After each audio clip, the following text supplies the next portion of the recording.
To work in the style of Horst P Horst, we're going to focus on nature and we're going to create a symmetrical pattern using a really simple picture. So I would go out and do a photo shoot of different leaves, different plants, some nice close-ups, some maybe with the background of more plants and foliage, and then come back into Photopea and upload it. Edit that image first to make it black and white. Horst P Horst was around quite a long time ago. His photos would have been created in the darkroom, so they are all black and white. So image adjustments, desaturate, and then you can always tweak the brightness and contrast to improve your picture to a point where you're happy with it as a starting point. So that's pretty good. Now, in order to replicate and repeat that picture, we're going to change the canvas size. So go up to image and go to canvas size. I want you to double the height and double the width. This is going to give us room to copy and paste that picture and to move it around. So start with that picture in the bottom left-hand corner. You're going to right-click the background layer and duplicate the layer. So now I can see there's another one directly on top of it. If I go up to Edit, Transform, and flip it horizontally, I've now got the symmetrical version.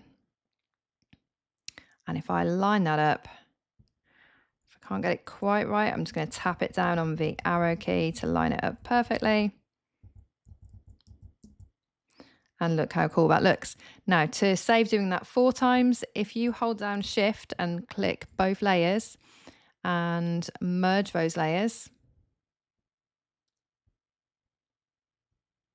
and then duplicate the merged layer, and this time doing exactly the same thing, except you are going to flip it vertically and line that up. Check that out. There we go, line it up. Might crop that top a little bit. It's effortless. Like, it's the quickest experiment you can do for really awesome effect.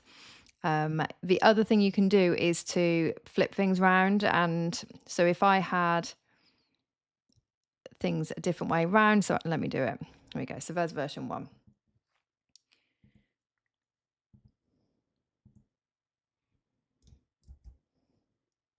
There we go. Paste the exact same image. Okay, I'm going to zoom out a bit so you can see what's going on.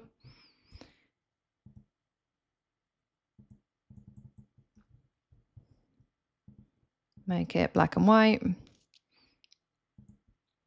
And then change your canvas size.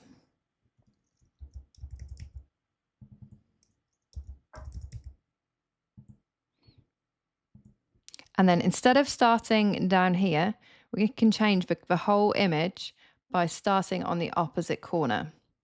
So exactly the same technique. Duplicate that layer and flip it horizontally first.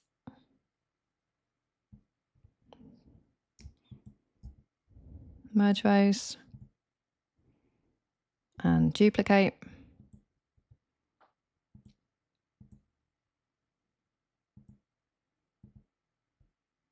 This time flip vertically. Exactly the same image, same technique, completely different outcome.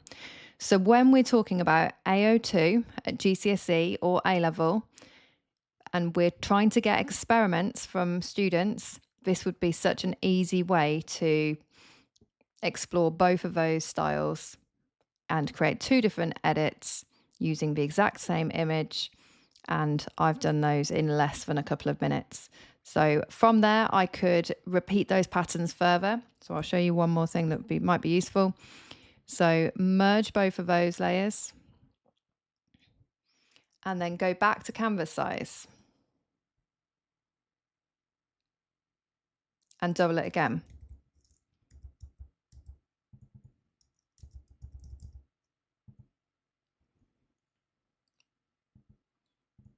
Zoom out so you can see what's going on. And then this time, when we're looking at Horst P Horst creating that repeat pattern, Exactly the same thing, duplicate the layer. This time you don't need to flip and rotate because we've already got it mirrored. And you can create a more complex pattern really simply, just by duplicating it and taking it further. So hope those were helpful. I've got loads more ideas on how you can get the best possible marks for AO1, AO2, and actually all of your areas of your GCSE or A-Level photography course. And I've got loads more tutorials coming on how to work in the style of lots of different photographers. So make sure you are following and you have liked and subscribed. Let me know how you get on in the comments.